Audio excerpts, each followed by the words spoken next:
हम लोग अब बहुपद के शून्यक और गुणांकों के बीच संबंध पे डिस्कस कर रहे हैं। ठीक है, एक्सरसाइज आपकी 2.1 फिनिश हो चुकी है।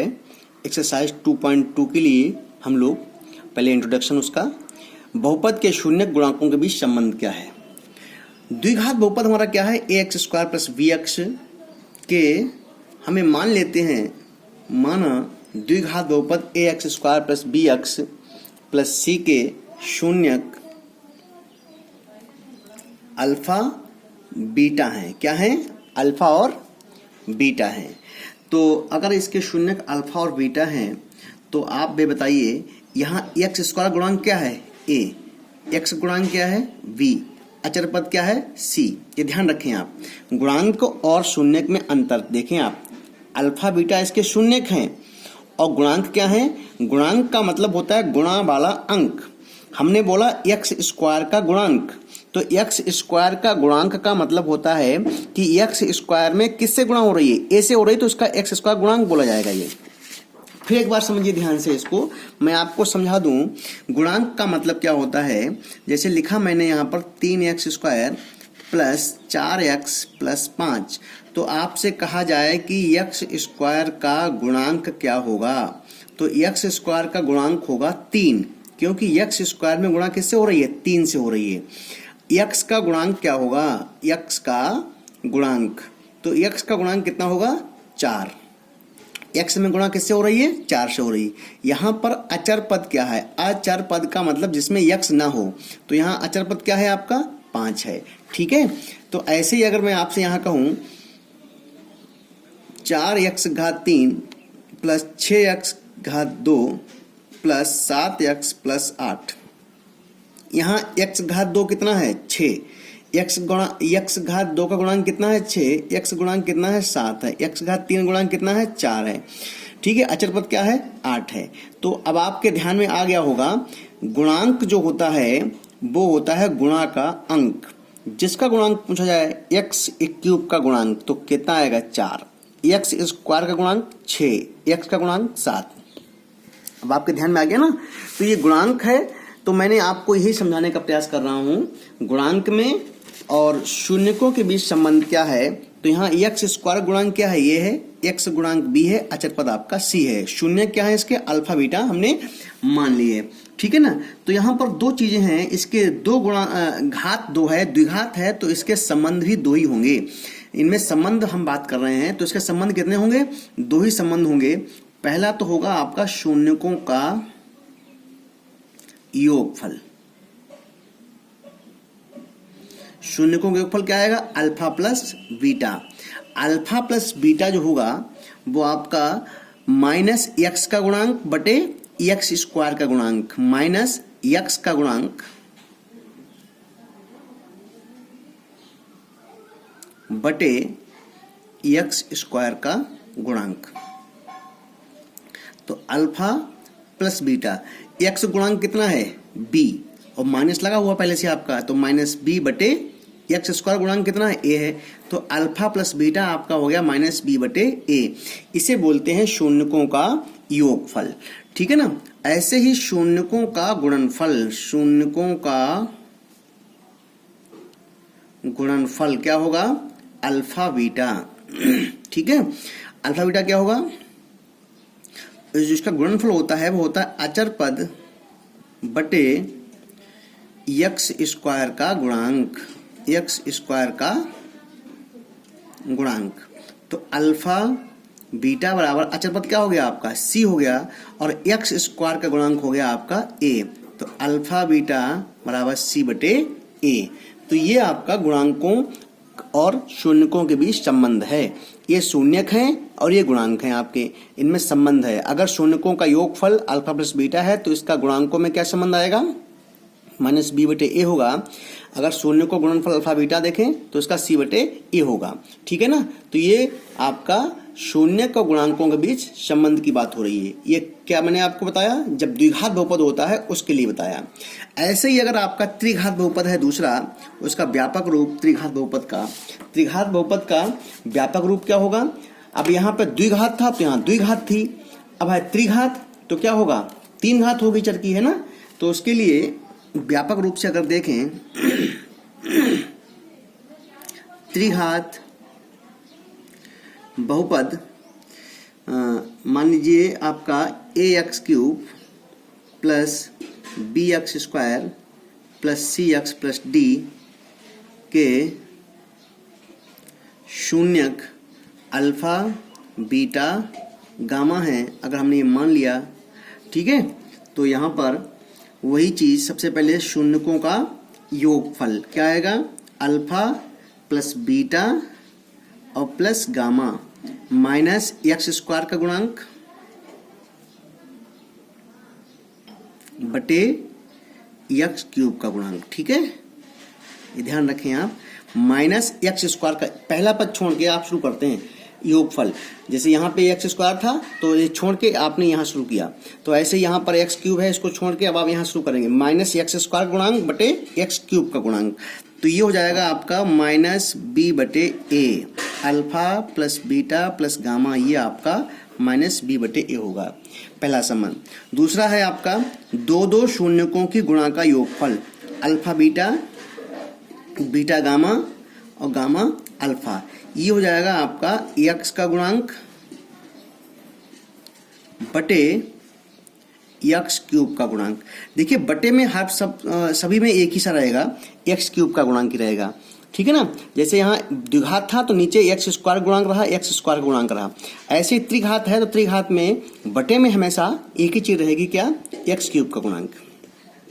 अब यहाँ पे देखें आप, क्या हो जाएगा आपका x गुणांक कितना है यहाँ पे, c, तो c बटे a, ये आपका हो गया alpha beta plus beta gamma और प्लस गामा अल्फा, ये आपका दो शून्यकों के गुणनफलों का योग हो गया, ठीक है। दो शून्यकों के गुणनफल का योग हो गया, आपने देखा इस तरीके से। अब ऐसे ही आपका तीसरा, इसमें 3 संबंध बनेंगे। जैसे ये द्विघात था तो मैंने आपसे कहा था 2 संबंध बनेंगे, ये 2 संबंध आपके हुए।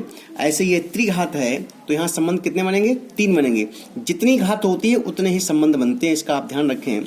यहाँ पर पहला संबंध हो गया, ये दूसरा संबंध हो गया, तीसरा क्या होगा, शून्यकों का गुणनफल अल्फा बीटा गामा, अचर पद बटे x³ का गुणांक, क्या आएगा आपका, अचर पद कितना है, d बटे a, तो ये हो गया अल्फा बीटा गामा। तो ये आपका संबंध हो गया, ठीक है।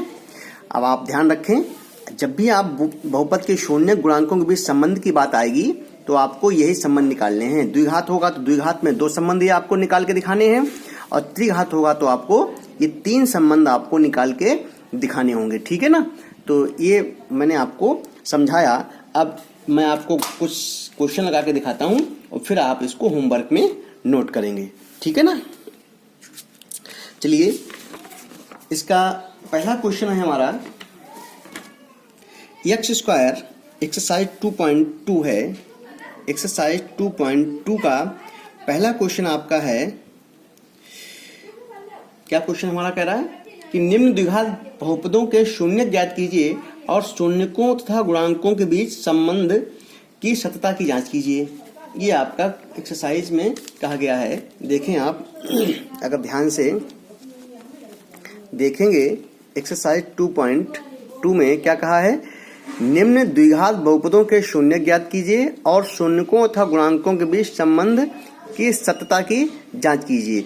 और यहाँ पर आपके ये 6 पार्ट दिए गए हैं, सारे पार्ट एक ही प्रकार से लगने हैं, ठीक है ना। हमें क्या क्या करना है, सबसे पहले तो हमें शून्य ज्ञात करना है। उसके बाद शून्य ज्ञात करने के बाद शून्य और गुणांकों के बीच संबंध की सत्यता की जांच करनी है कि जो शून्य और गुणांकों के बीच संबंध हमने अभी आपको बताए हैं वो सत्य हैं या नहीं हैं, ये चीज आपको देखनी है। तो पहला क्वेश्चन हमारा क्या है, x² माइनस 2x माइनस 8, इसको हम लोग अभी सॉल्व कर रहे हैं। x² ये हमारा px होगा, px बराबर x² माइनस 2x माइनस 8।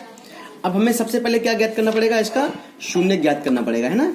तो शून्य ज्ञात करने के लिए आप लोग देखें, सबसे पहले हम इसके गुणनखंड करेंगे।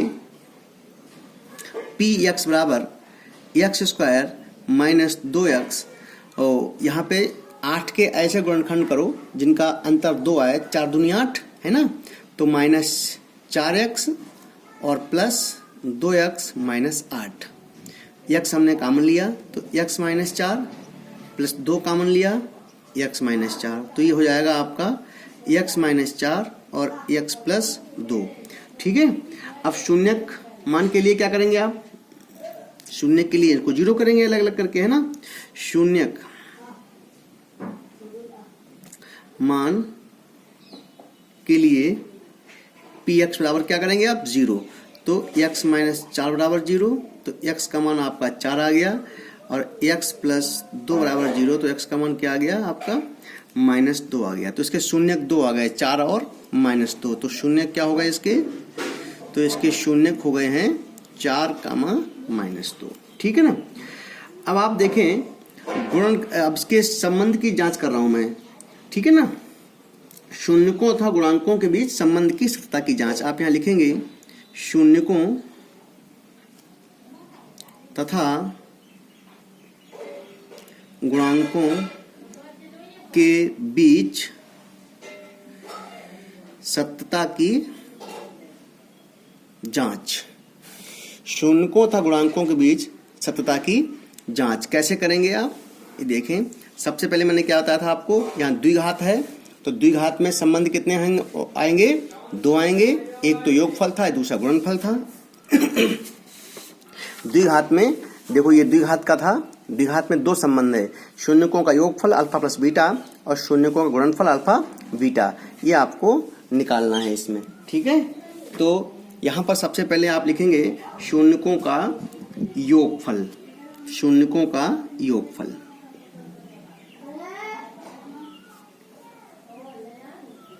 शून्यकों का योगफल क्या होता है, अल्फा प्लस बीटा। कितना है alpha plus beta, 4 plus -2। Alpha का मान 4 है, बीटा का मान -2 है, ध्यान रखें आप, ये पहला अल्फा दूसरा बीटा होता है। तो 4 यहाँ पर अल्फा प्लस बीटा लिखा, तो 4 प्लस ये माइनस का था तो ये -2 हो गया आपका। कितना आया, प्लस का 2 आया। अल्फा बीटा कितना आया, +2 आया। ठीक है ना। अब देखिए इसको हम कैसे लिख सकते हैं, अल्फा प्लस बीटा बराबर, इसको आप लिखेंगे -2/1, माइनस माइनस प्लस हो जाएगा /1।